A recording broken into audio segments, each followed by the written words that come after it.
from Calgary, actually. That's surprisingly. How do you know they're Well, not from Calgary? so far, because we're going to start now. Hi, everybody.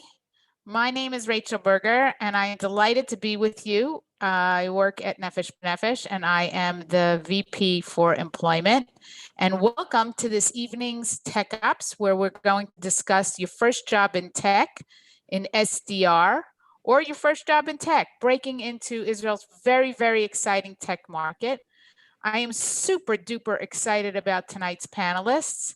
Tonight we have Graham Gilovitz, Jono, who is going to talk to us about SDR, and Jake, who is the founder of something called Sales Class, where we at Nefesh and Sales Class have been working with Olim to help train them so that they can break into the tech market. So I'm very, very excited to be here with you. How this is going to work, I'm going to be asking our panelists questions about themselves, about their aliyah, about working in Israel, about working in tech, and they're going to share their stories. Any questions you have, put in the Q&A, and I will help you address them to the panelists. And in addition, I wanted to ask that you, as you're planning your aliyah and thinking about perhaps breaking into the tech market, that you take my contact information. I'm Rachel Berger, rachel@nbn.org.il. I'm going to send it to you in the chat, and that you write to me and you also send us your resume and tell us when you're planning aliyah. And now we're going to start. And Jono, would you start by telling us your aliyah story, when you came, and about integrating into the workforce here in Israel? Sure. Thanks, Rachel, and thanks for inviting us. So yeah, I made aliyah back in 2008 with my wife and 3 kids. They were aged 4, 6, and 8 at the time, and they are now 17, 20, and 21, with 2 in the army and 1 who's just finished high school. So it's been a long time. In fact, most of our married life has actually been in Israel. So our kids have all grown up over here. We made aliyah from Johannesburg in South Africa, and I'm sure as many of you know, there are quite a few challenges in South Africa. I think one of the big things that we did when we were making aliyah is we didn't only look at the push factors, we looked at a lot of the pull factors that that Israel offers, especially compared to certain things that are going on in South Africa. And we really approached aliyah with a very positive attitude and looking to improve our lives and give a better options to our children as they grew up. And I think that was one of the key things in helping us make aliyah successful, was actually to come in with that positive attitude. In terms of what I did before actually making aliyah, I was involved in a printing franchise. For the people from North America, you might even know what it's called, Minuteman Press. So they had that in South Africa as well.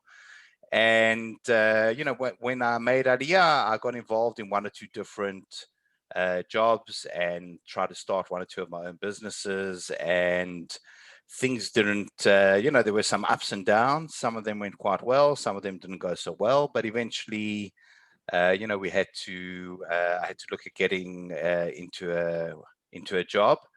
And I started out at a company called Panaya in a sales development representative role, which was essentially, we'll go through that a little bit later, exactly what the role is.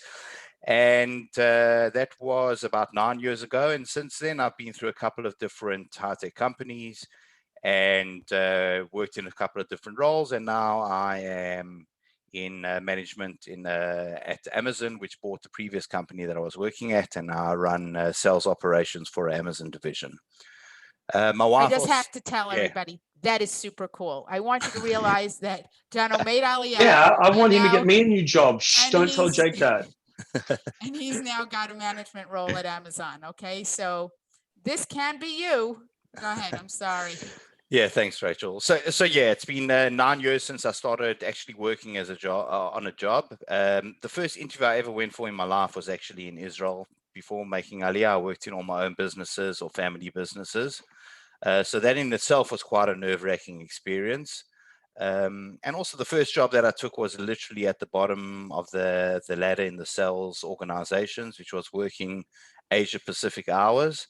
So that was midnight to 10 a.m.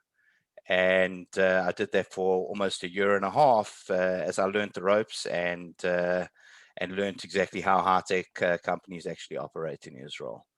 My wife also started working pretty much the same week as me for a bookkeeping and accounting firm.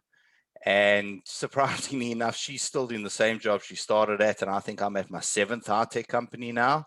So there's been a lot of moving around until I actually found my feet and settled down. But I've been at this company now. I was there for 2.5 years, and after the acquisition by Amazon for 2.5 years as well. So I think the key thing I want to get across in terms of our Aliyah story is that when we first made Aliyah for the first 3 or 4 years, we tried a couple of different things. I tried to go into my own businesses.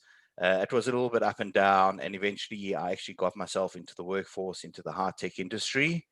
And slowly but surely, I made my way up through that industry, a couple of different companies, and to the point now that, I'm in a very fortunate position, having worked for Amazon as well for 2.5 years.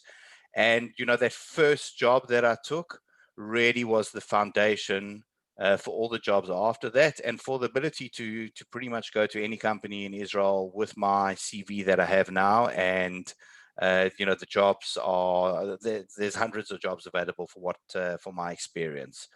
And I think the key thing that everyone needs to realize, especially now and I'm sure you've been seeing in the news with all the massive amounts of fundraising that's been out there, is Israeli companies are hiring. And one of the biggest shortages that they have in Israel are native English speaking people who understand business and can go out there and do setting type of jobs into the American and North American market. And as far as I'm concerned, there's never actually been a better time to make Aliyah than right now. And we've even seen it now. Jake will take you through a little bit more details about the course that we run. But since the beginning of the year, we're now in our 3rd course, and we'll have trained about 80, 90 people by the end of, in the next month or 2, of which almost half of them we've been able to find jobs for just within our own closed network that we have that are supporting all those people. So ups and downs, 13 years in Israel. First couple of years were a little bit difficult, but we pushed through, and my wife and family were there as a great support. And 13 years down the line, we all looking to help other people and make sure that they don't have to go through all the pains that we necessarily had to go through, and try to help you find a quick path into having a successful Aliyah. Amazing. Graham, could you share your Aliyah story? Yeah. Just off the back of what Jonathan just said, one of the jokes that was shared with me after we made Aliyah was, how do you make a small fortune in Israel? Come with a large one, right? And I think that sums it up. If you don't have a network, and if you don't reach out to people like we do here to share our stories, then you are going to make lots of mistakes. And that's the truth. You're moving to a new country. You don't know the ins and outs. You are going to make mistakes. But if you have a network like Nefesh B'Nefesh, people you should really leverage it, because it will minimize the time it takes you to assimilate, to find those jobs, to get yourself set up. My story is very, very different. As you can tell, I have an Australian accent. My wife and I made Aliyah with 2 kids in January 2013. So that would make it 8 years, 6 months, and 5 days by my calculation. Not that I'm counting or anything like that. We came with a 5-year-old and a 2-year-old who was barely speaking English at the time. We decided that we actually wanted to take a 2-year sabbatical. My wife had actually made Aliyah many years ago, and all of her extended family are from Morocco or from France. So in Australia, she doesn't have much family. So I promised my wife when I married her that if I love her, I would follow her. And after 7 years of marriage, she said, "That's it, we're going to Israel." My background is that I worked in advertising for 7 years and then moved into recruitment, which I worked in for almost 12 years. I actually had my own business and worked in a family business for 10 before the global financial crisis of 2008, which sort of forced me to reassess where I was at with my career. And I ended up working for some big name brands in Australia, such as Thrifty Car Rentals, a second tier bank, and one of the top 4 banks. So like I said, I was actually on a 2-year sabbatical to come to Israel. We thought we would give our kids that one-off experience where they could really learn the language, know what it feels like to be a Jew in Israel. And I have to say that it actually caused a problem for me, because in the first year, in the back of my mind, I always had 1 foot going home and not 2 feet here in Israel. And I think that if I gave that advice, one bit of advice to everybody else, it's like, there is no plan B. If you come here with, there's only plan A, which is I'm here and I'm going to make a success, then you will unturn any stone to make it successful. If you have in the back of your mind a plan B, you will never, ever commit. And it only took, at the end of our second year, when I was about to return back to Australia, my wife found out she was pregnant with our 3rd child, right? Literally the week before I was meant to go back to my job in the bank. And we made a decision that was it. We were putting down our roots, and I had to become a lot more serious about my career here in Israel. Now, when I moved here, everyone said, oh, it'll be easy for you to get a job. You speak English, you won't have a problem. What people didn't realize is 2 things. One, I come from a non-tech country. Australia at the time is primary resources, education, banking and finance, and livestock, right? And minerals. So when you come to Israel, people ask you, so what high-tech experience do you have? You say, guys, I come from Australia. There's not one major high-tech firm. Now, today you've got LTCN and you've got Google. We obviously have Google and Intel there, but not like you have in the hub in America or here in Israel. So, I worked I ended up taking my first job was for a high-tech firm working part-time. I think I made 4,000 shekels part-time, but actually worked full-time on that 4,000 shekels.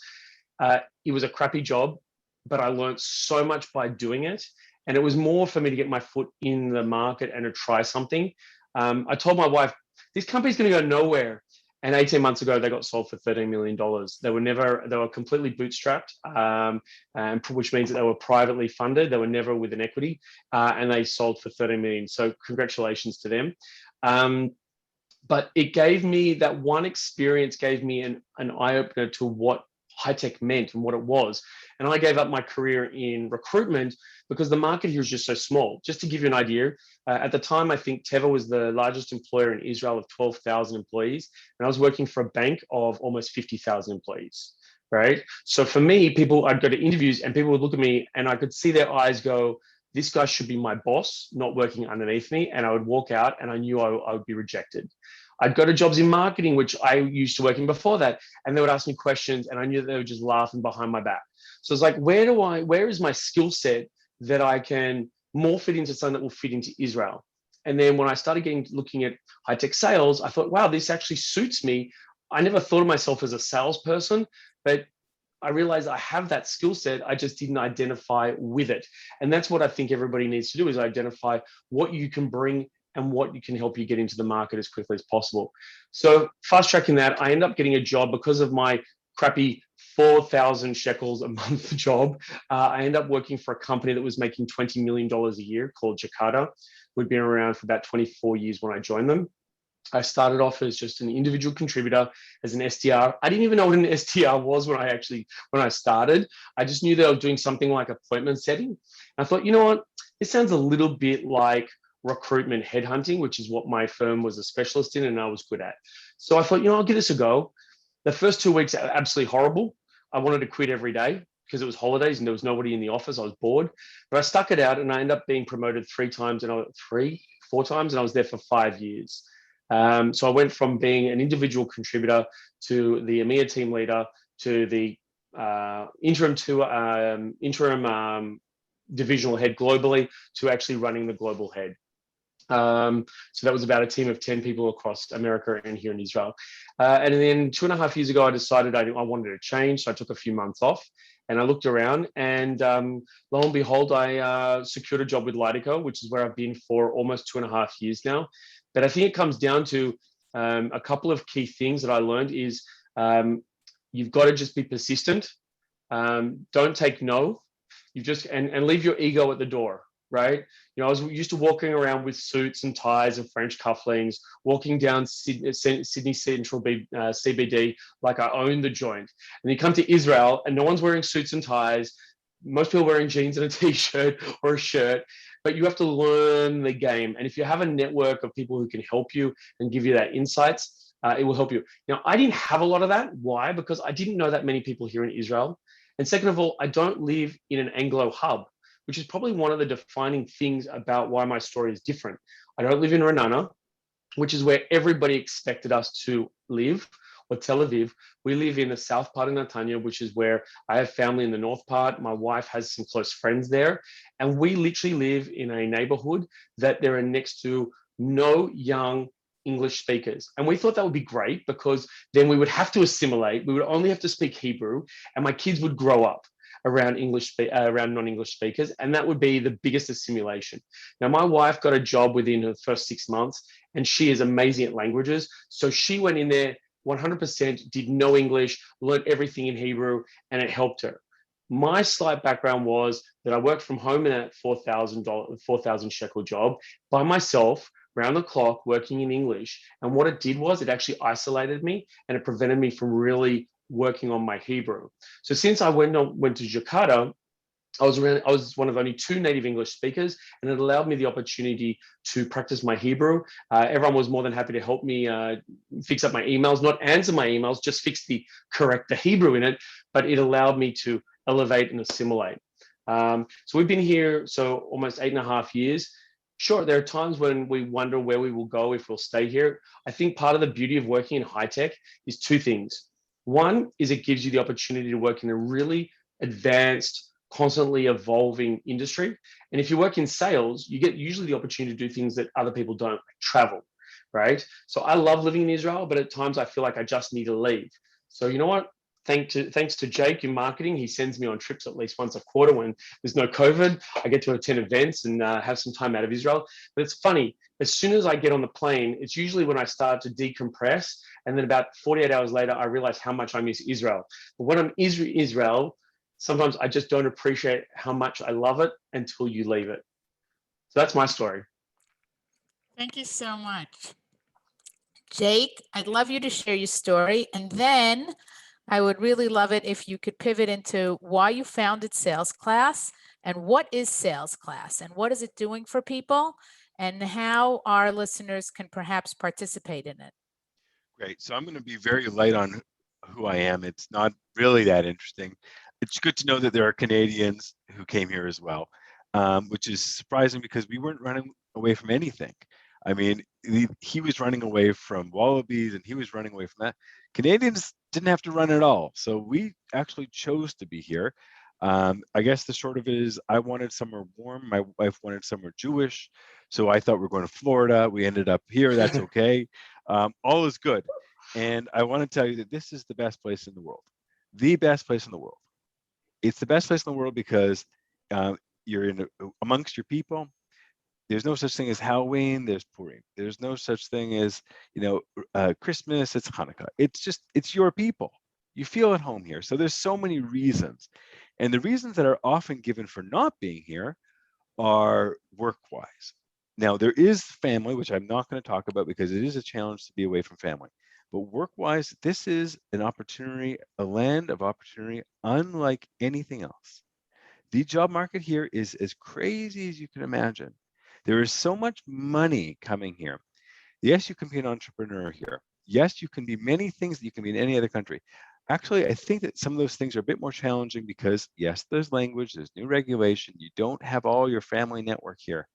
But there are other things that are unlike anywhere else. There are jobs that outpay UK, outpay New York, out-earn those places from the beach. Heck, you don't have to be the beach, be in the Golan, be in the Negev. The high tech has given so much momentum to Israel and so much opportunity. And until just recently, we always saw it as, oh, you got to be a developer. There are lots of jobs in high tech which are nothing to do with development. And that's where this panel comes in, where this country is being driven by technology. But that technology companies are divided into technologists and commercialists. And people who commercialize the business, that's who's on the panel today. And so I know nothing about Python, Java, C++, Cocoa. I don't know anything about those acronyms. It doesn't make a Sound like difference. lollies. They Yeah, sound like candy. The Python, I don't know what the other stuff is. It sounds like a vitamin. None of that stuff. I mean, thank God there are smart people and they come with a lot of engineering background. And maybe those people in the call here are those people. But I'm not going to talk about that. That's not me. And I don't think that that's who's represented. I'm talking to someone who had a Sudoku business. I'm talking to someone who had an HR business. And how did they pivot and take advantage of the rocket ship, which is Startup Nation? How did they not only catch a ride, how are they leading it? And so it's a different recipe. And so that recipe is looking a little bit at what you have. There's a lot of things you don't have. You don't have Hebrew. You didn't go to the army here.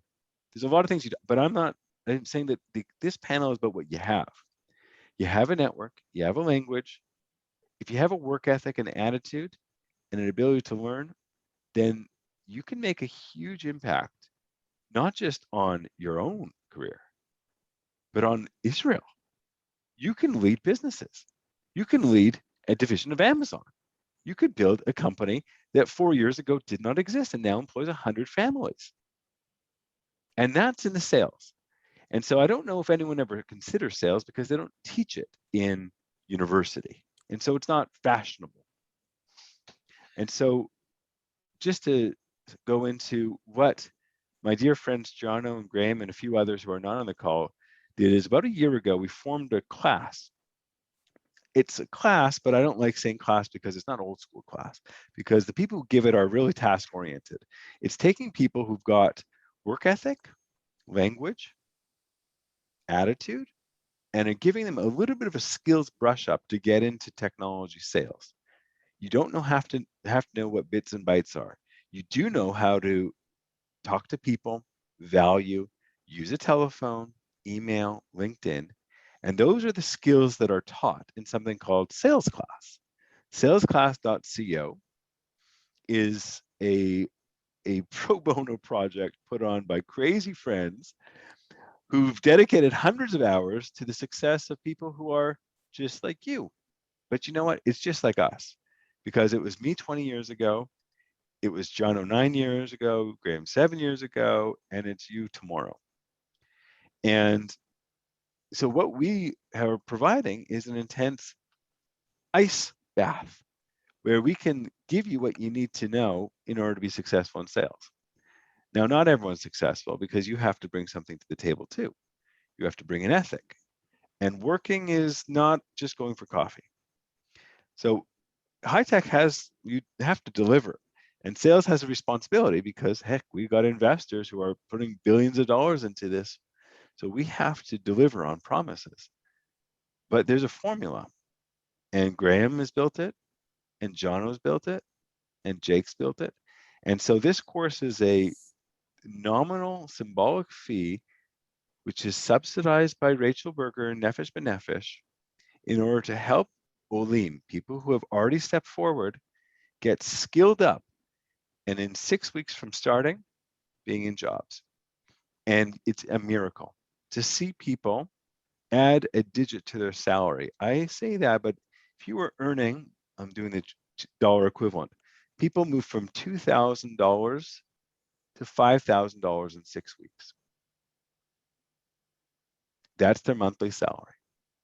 Now, I'm not saying that $5,000 is the end. I'm saying that if you come with nothing, you're already earning well above the Israeli average.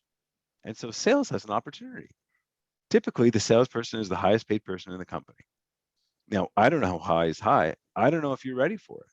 But I do know that many Anglos who work in high tech don't work in dev. They don't code, but they do add their value in commercialization. And so we can talk about marketing, and we can talk about sales, and we can talk about customer success. But what we've put together and what we're talking about here is the easiest on-ramp to get in. The lowest risk for an employer is to hire someone called a sales development representative. And that's what the class is set out. to do. In 6 weeks, give you the hardcore skills to get you into your first job in technology. And thank God we've been successful. In the collaboration with Nefesh B'Nefesh, they've been able to find the people, help us work through it. And my dear friends, Graham, Jono, and others have been able to impart and guide the people to their first job. And from there, they're builders. And so when you make your commitment to come to Israel, I don't know, maybe you're going to be a real estate tycoon. Maybe you're going to be a commercial lawyer. That's what Israel needs more of. I don't know. Maybe you're special. But I can tell you that there are 10,000 open jobs for sales. And they all want English mother tongue. And they all want people who are able to talk to executives in America. So it seems like a big opportunity. And so that's what salesclass.co has.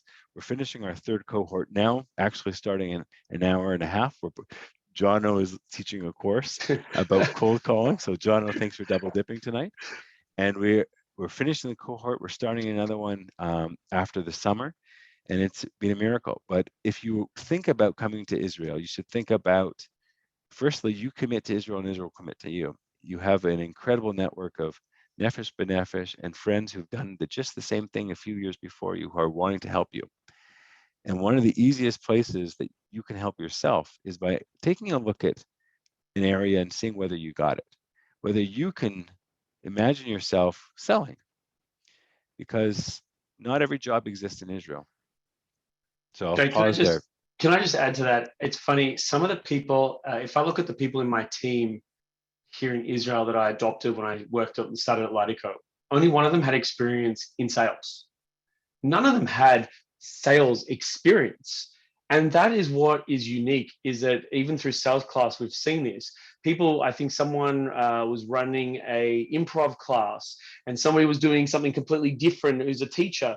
These people all have these skills that are transferable. We just need to be able to hold up that mirror to ourselves and look deeper than what we identify with ourselves. Because normally, before I came to Israel, I would say, oh yeah, I'm a recruiter for a bank. Oh, I do this. Rather than looking at the underlying skill set that I have that I can transfer. Now, there's 2 things I think I just want to point out that most people don't realize before they come to Israel. Israel is a little bit like Australia in that it is a complete 2-stage economy.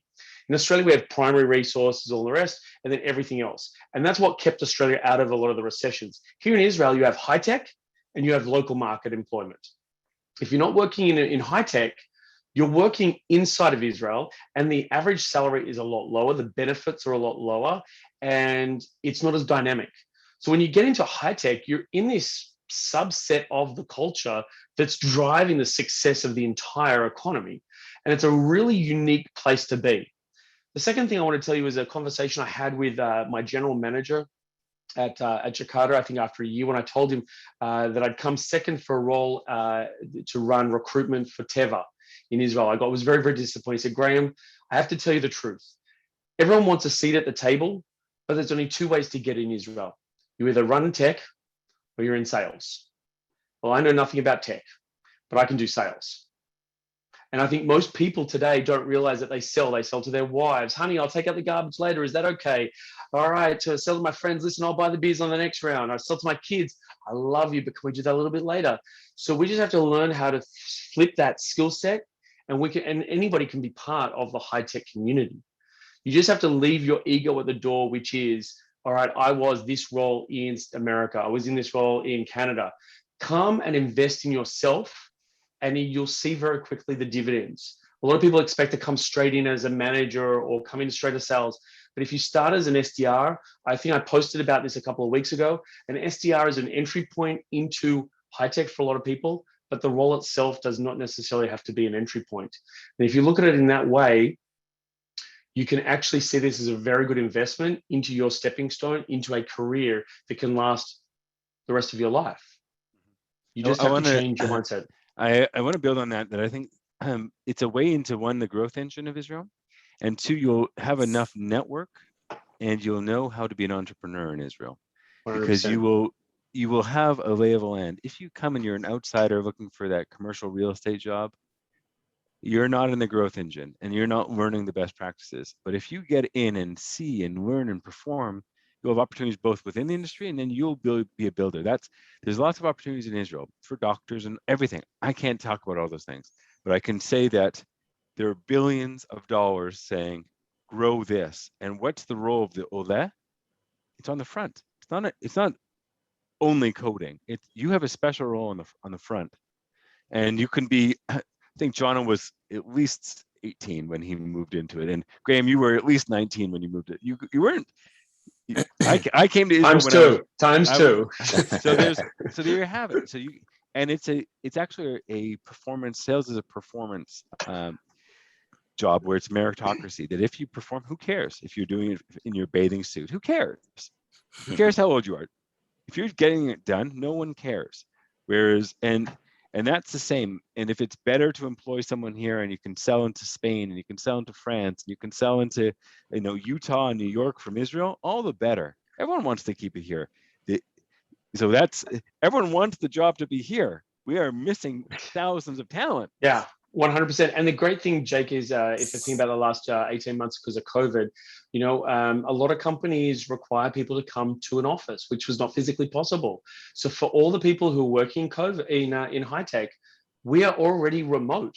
We're working in Israel to anywhere in the globe based on a laptop, right? So did it matter that we weren't in an office? Okay, we didn't get to see our friends every day and our colleagues every day, but we were still working. We were just working from our balconies, our kitchens, our bedrooms. It doesn't matter. And this is what happens when we travel. We work from, airport lounges. And that's the beauty of our job, is that we can take it wherever we want. If we have the ability to live up in the Golan, if you want to live in, down in Eilat, good for you.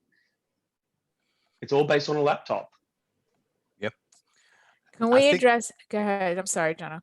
Yes, I think also what we should do is take a little step back and just go through a little bit more about how sales work in Israel and how the companies break down the different roles and hours and everything. So the first thing I want to say is that if you don't have a sales background, it doesn't mean you can't sell. Okay, it just means you haven't learned how to flex that muscle yet.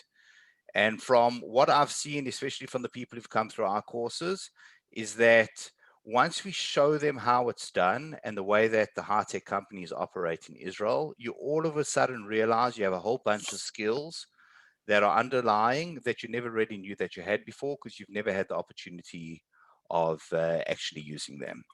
And I've got a couple of people who've worked for me directly who came into the sales profession from a totally different background. And only within 2 or 3 months, with the right training and with the right education, they actually realized that they can do this. And there's actually somebody on this call, I won't say their name, but their brother used to, I brought them in to work for me at a previous company about 5 years ago.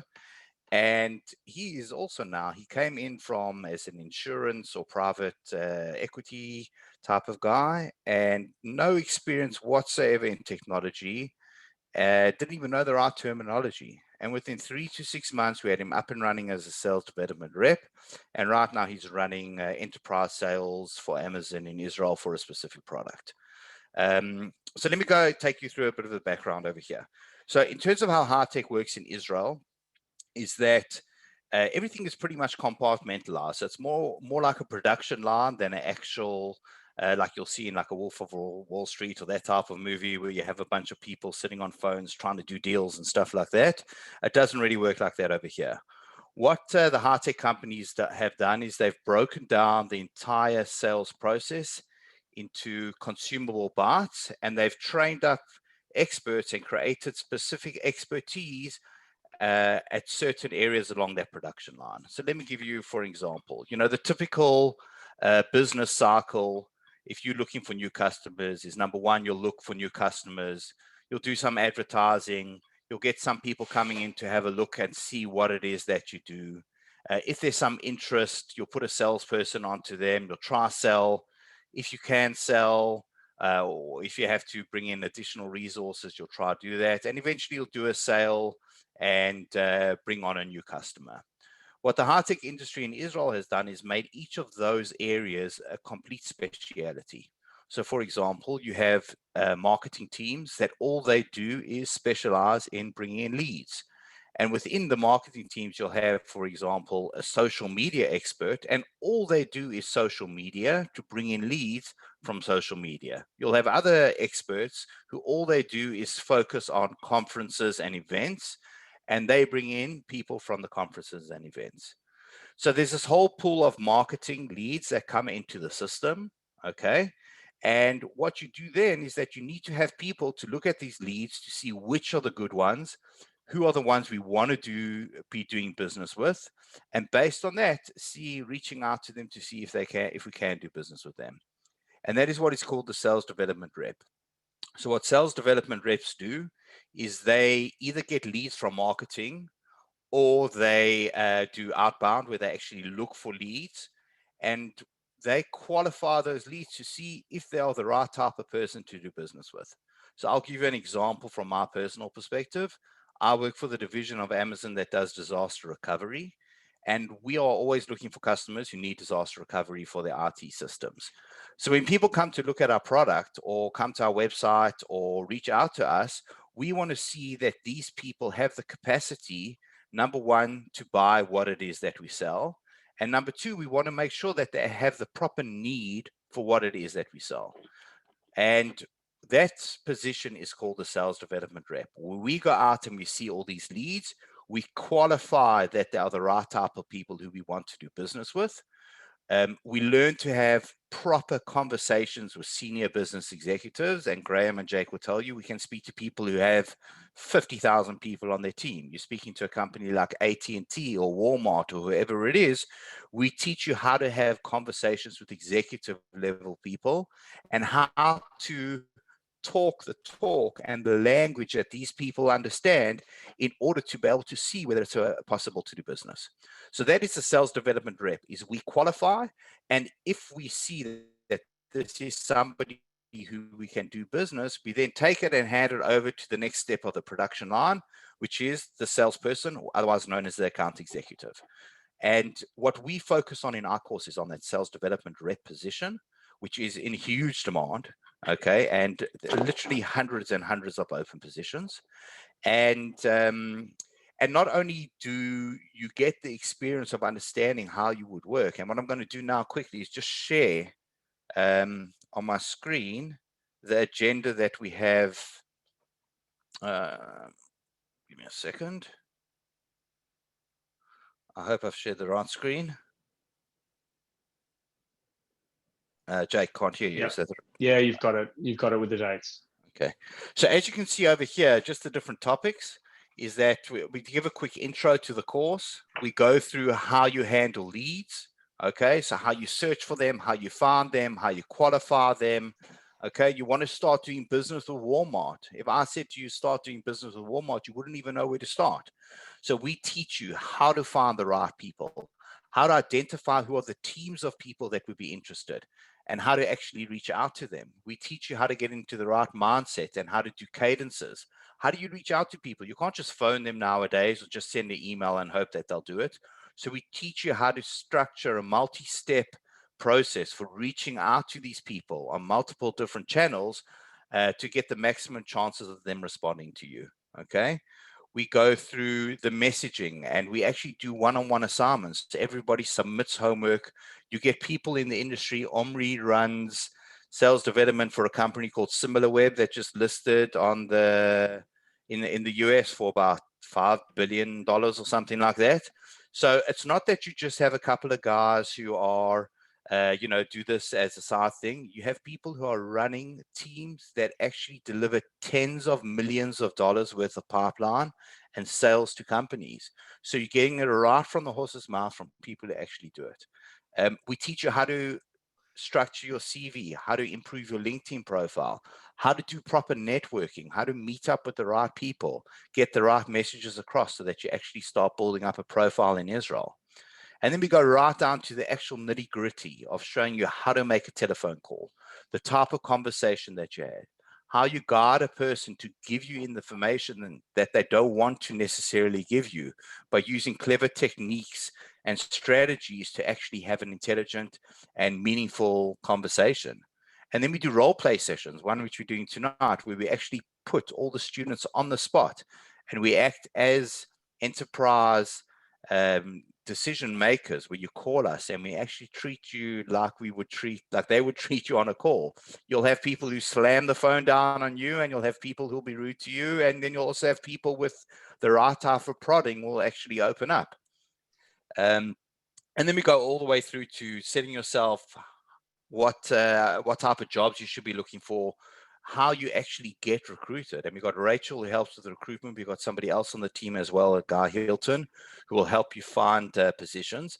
And then we pull the whole course together so that you can actually go out there, use that experience, and get a job. And what we found, which was actually, I think, beyond our expectations in the beginning, was that the people who are graduating the courses are going for interviews, and the HR and the recruitment people are seeing these people, and they're coming across as if they've been doing this job already for a year or two, because we are fast tracking them through all these things that would take you 6 months or a year to learn on a job. But because you're learning it in a very intensive way and actually getting practical experience from people who run teams that do this type of thing, you're coming into the position where you're going into an interview and you actually sound and come across like somebody who's been doing this for a year or two. And merely that advantage, all of a sudden, we're in a position where since the beginning of the year, having had about 55 people complete the course, more than half of them have found jobs. And those are people aging from 23, 24 years old up to late 50s. Okay. And some of these people have had absolutely zero sales experience in the past. Okay. So I think that's the exciting thing to know, that there is a course such as this, and there are some other ones out there that can get you quickly into the industry. Number two is that without any major previous experience, this type of job is available for you. Okay. And number three is that you don't need any technical experience. And I'm going to give an example from the very first job that I had over here, which was at a company called Panaya, the one where I used to work from midnight to 10 a.m. in the morning, calling people in China, Taiwan, Thailand, Australia, and Vietnam, and all other weird places. Is that we were setting a technology that assisted companies who were running SAP or Oracle. Okay, so to help companies do an SAP upgrade, an Oracle upgrade, or whatever it is. And I worked as a sales development rep, and I was speaking to SAP managers around the world and trying to convince them to buy our technology for upgrading SAP systems. Now, till the day that I left Panaya, I had never, ever seen an SAP screen. I don't even know what the login screen looks like. Okay, I'd never experienced what working with SAP or Oracle was. But the company taught me how to have a business conversation with SAP technical geniuses who've been working with the product for 20, 30 years without ever needing to know anything deep about the technology. We learned specific skills on how to have good conversations with decision makers, with people who are very smart and talk around business value, business issues, business pains, and have a discussion with them that you could never even dream of having until you've learned these type of skills. And to this day, okay, 10 years later, I still haven't seen an SAP screen, and I can tell you that Great. that the company did millions of dollars of business out of the meetings that I set up with SAP managers without ever speaking one word of deep technology with them. Okay, obviously, when they go deeper into the sales process, you have your salespeople, your account executives, your technical people who help with the technical sale. But in the sales development rep role, I didn't need it. All I needed were the skills in terms of talking about business. So I think that is one of the main messages we want to get across to you guys, is that you don't need a technical background. You don't necessarily even need a sales background. But if you're open to learning something new, going out of your regular mindset and trying something a little bit different, the world is your oyster in Israel. And if you've got the ability to work hard, okay, and you're happy to put in hours and sit and make 100 phone calls a day or whatever it might be, then you have an opportunity to get into sales in high tech and make your Aliyah a big success. John, can I just Thank add to you. that, just really quickly, Rachel? I have this one joke because I'm pretty self-effacing on my calls, and when they ask me technical questions, I say, guys, look, I have to be honest. I'm from the business side. Just to show you how technical I am, I know my car has 6 wheels. So there's usually a bit of silence, and then people start laughing. I say, and then the next question is, did you find where the 6th one was? And half the time, people don't know where it is. And I say, well, there's 4 on the car stands on 4. There's 1 in the boot or the bagage, and there's 1 in my hands. That's as technical as I get. And people always laugh, and then you go, so if you want to know tech, let's take a meeting, and I'll bring you the tech guys, right? That's literally how technical I am. I'm like you, Jono. I don't know the background. I don't know anything about techniques, but that's okay. We talk about value, right? Play to your strengths. So I want to thank you, our panelists for today. And we are planning the next cohort for sales class around the holidays, around Rosh Hashanah time. If you believe that this is something that you want to do, I gave you my contact information, and we would be thrilled to have you be in touch with us and talk to you about this opportunity. Again, I want to really thank Jonathan, Jake, and Graham for spending time with us and sharing with us their experience. They are really examples of coming to Israel, making it here, building up their families, building up their parnassah, their living here. And when you come as a fluent English speaker and you are selling Israeli products, you are helping Israel by building it. You are an Israel builder. And even though it looks like we're just talking about our jobs and we're talking about success and we're talking about opportunities and you can have a beautiful life here, you have to understand that this is something that is also very meaningful for all of us just by you being a fluent language speaker and selling Israeli products to the big wide world. So I thank you all for being with us today. Anybody who wants to contact Jonathan, Jake, or Graham, you'll have that opportunity because we're going to be sending you the video as well as everyone's contact information. Be in touch with us, and we will be happy to talk to you also about the class, which we hope to have again in another 2 months. We're finishing this cohort in a week, and then we're going to start again. Thank you all. Thanks for having us. Good Thank luck, you. everyone. Thank you.